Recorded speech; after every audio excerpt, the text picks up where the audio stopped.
आज हम इंटरमीडिएट के प्रथम लेसन संबंध एवं फलन में सबसे पहले संबंध का अध्ययन करेंगे। जैसा कि हम क्लास 11th में सेट्स यानी समुच्चय, प्रांत, सहप्रांत और परिसर के बारे में अध्ययन कर चुके हैं। अब हम संबंध का अध्ययन करेंगे अर्थात रिलेशंस। संबंध एवं फलन को जानने से पहले हमें क्रमित युग्म को जानना अति आवश्यक होता है। तो आइए क्रमित युग्म के बारे में समझें। क्रमित युग्म ऑर्डर्ड पेयर्स सामान्यतः समुच्चय के अवयवों के क्रम में परिवर्तन करने पर समुच्चय में कोई भी परिवर्तन नहीं होता है, परंतु यदि दो अवयवों वाले समुच्चय A, B में A का प्रथम स्थान तथा B का द्वितीय स्थान निर्धारित कर दिया जाए तो इस प्रकार प्राप्त निर्मित समुच्चय क्रमित युग्म कहलाता है, जिसे संकेतन छोटे ब्रैकेट में A, B द्वारा व्यक्त किया जाता है। यहाँ छोटा ब्रैकेट में A, B is not equal to B, A। क्रमित युग्म में अवयवों को लिखने के लिए एक विशेष क्रम में सूचीबद्ध करके अवयवों को कामा से पृथक करके छोटे कोष्ठक के अंदर लिखते हैं। जैसे अगर हमें लिखना हो 1, 3 तो 1, 3 यानी एक प्रथम अवयव और 3 जो है द्वितीय अवयव है, और इसे क्रमित युग्म में हम छोटे ब्रैकेट में 1, 3 लिखते हैं। संबंध के बारे में और जानने के लिए हमें उससे पहले कार्तीय गुणन कार्टेशियन प्रोडक्ट भी जानना अति आवश्यक होता है। आइए इसे समझें। यदि A और B कोई दो अरिक्त समुच्चय हो, अरिक्त का मतलब जो खाली न हो, नल सेट न हो, अर्थात A is not equal to 5 और B is not equal to 5 तथा स्मॉल a एलिमेंट हो कैपिटल A का और स्मॉल b एलिमेंट हो कैपिटल B का, तो सभी संभव क्रमित युग्मों A, B से बने समुच्चय को A और B का कार्तीय गुणन कहते हैं। इसे A क्रॉस B से निरूपित किया जाता है। इसी प्रकार सभी संभव क्रमित युग्मों B, A जहाँ B एलिमेंट है कैपिटल B का एवं स्मॉल a एलिमेंट है कैपिटल A से बने समुच्चय को B और A का कार्तीय गुणन कहते हैं तथा इसे B क्रॉस A से निरूपित करते हैं। अर्थात A क्रॉस B बराबर मझले कोष्ठक में छोटा कोष्ठक A, B सच दैट कि A एलिमेंट कैपिटल A और B एलिमेंट है कैपिटल B का तथा B क्रॉस A बराबर मझले कोष्ठक में छोटा कोष्ठक B, A इस प्रकार है। सच दैट पढ़ते हैं इसे। A एलिमेंट है कैपिटल A का और B एलिमेंट है कैपिटल B का। जैसे यदि A बराबर 1, 2, 3 और B बराबर 4, 5 हो तो हमें A क्रॉस B निकालने के लिए सबसे पहले 1 का 4 के साथ क्रमित युग्म के रूप में लिखेंगे, फिर 1 का 5 के साथ फिर कामा लगाएंगे, फिर 2 का 4 के साथ कामा लगाएंगे, फिर 2 का 5 के साथ कामा लगाएंगे, फिर 3 का 4 के साथ और 3 का 5 के साथ, अर्थात कोई भी अवयव छूटना नहीं चाहिए, और क्रमित युग्म के रूप में लिखकर और इसे मझले ब्रैकेट में बंद कर देते हैं। और आइए बी क्रॉस ए का को निकालें।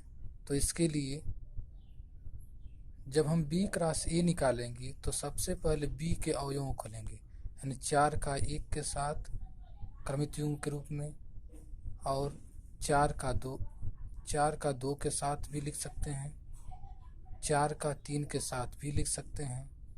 इसी प्रकार 5 का 1 के साथ, और 5 का 2 के साथ, और 5 का 3 के साथ। इसमें ये भी ध्यान देते हैं कि इन्हें हम आगे पीछे भी लिख सकते हैं।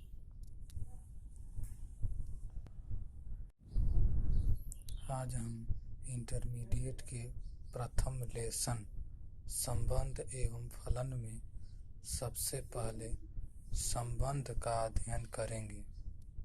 जैसा कि हम क्लास 11th में सेट्स यानी समुच्चय, प्रांत, सहप्रांत और परिसर के बारे में अध्ययन कर चुके हैं, अब हम संबंध का अध्ययन करेंगे, अर्थात रिलेशंस। संबंध एवं फलन को जानने से पहले हमें क्रमित युग्म को जानना अति आवश्यक होता है। तो आइए क्रमित युग्म के बारे में समझें। क्रमित युग्म ऑर्डर्ड पेयर्स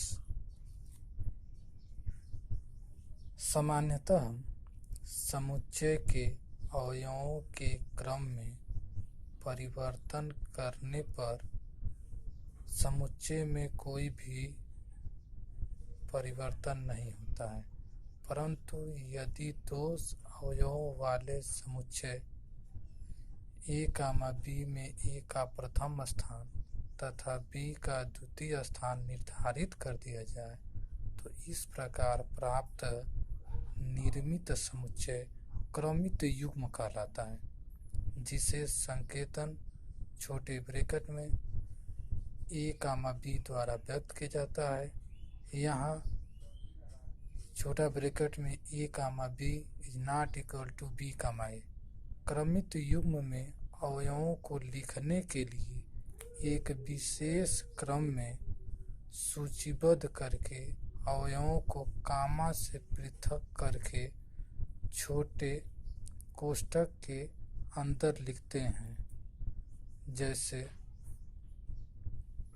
अगर हमें लिखना हो 1,3 तो 1,3 यानी 1 प्रथम अवयव और 3 जो है द्वितीय अवयव है, और इसे क्रमित युग्म में हम छोटे ब्रैकेट में 1,3 लिखते हैं। संबंध के बारे में और जानने के लिए हमें उससे पहले कार्तीय गुणन, कार्टेशियन प्रोडक्ट भी जानना अति आवश्यक होता है। आइए इसे समझें। यदि ए और बी कोई दो अरिक्त समुच्चय हो, अरिक्त का मतलब जो खाली न हो, नल सेट न हो, अर्थात A is not equal to 5 और B is not equal to 5 तथा ए स्मॉल ए एलिमेंट हो कैपिटल ए का और स्मॉल बी एलिमेंट हो कैपिटल बी का, तो सभी संभव क्रमित युग्मों ए कामा बी से बने समुच्चय को ए और बी का कार्तीय गुणन कहते हैं। इसे ए क्रॉस बी से निरूपित किया जाता है। इसी प्रकार सभी संभव क्रमित युग्मों बी कामा ए, जहाँ बी एलिमेंट है कैपिटल बी का एवं स्मॉल ए एलिमेंट है कैपिटल ए से बने समुच्चय को बी और ए का कार्तीय गुणन कहते हैं तथा इसे बी क्रॉस ए से निरूपित करते हैं। अर्थात ए क्रॉस बी बराबर मझले कोष्ठक में छोटा कोष्ठक ए कामा बी सच दैट कि ए एलिमेंट कैपिटल ए और बी एलिमेंट है कैपिटल बी का, तथा बी क्रॉस ए बराबर मझले कोष्ठक में छोटा कोष्ठक बी कामा ए इस प्रकार है, सच दैट पढ़ते हैं इसे, ए एलिमेंट है कैपिटल ए का और बी एलिमेंट है कैपिटल बी का। जैसे यदि ए बराबर 1 2 3 और बी बराबर 4 5 हो तो हमें ए क्रॉस बी निकालने के लिए सबसे पहले 1 का 4 के साथ क्रमित युग्म के रूप में लिखेंगे, फिर 1 का 5 के साथ, फिर कामा लगाएंगे, फिर 2 का 4 के साथ कामा लगाएंगे, फिर 2 का 5 के साथ कामा लगाएंगे, फिर 3 का 4 के साथ और 3 का 5 के साथ, अर्थात कोई भी अवयव छूटना नहीं चाहिए। और क्रमित युग्म के रूप में लिखकर और इसे मझले ब्रैकेट में बंद कर देते हैं। और आइए बी क्रॉस ए का को निकालें।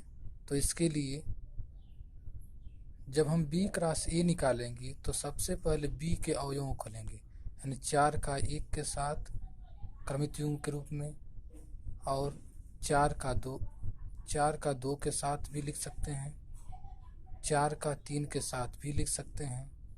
इसी प्रकार 5 का 1 के साथ और 5 का 2 के साथ और 5 का 3 के साथ। इसमें ये भी ध्यान देते हैं कि इन्हें हम आगे पीछे भी लिख सकते हैं।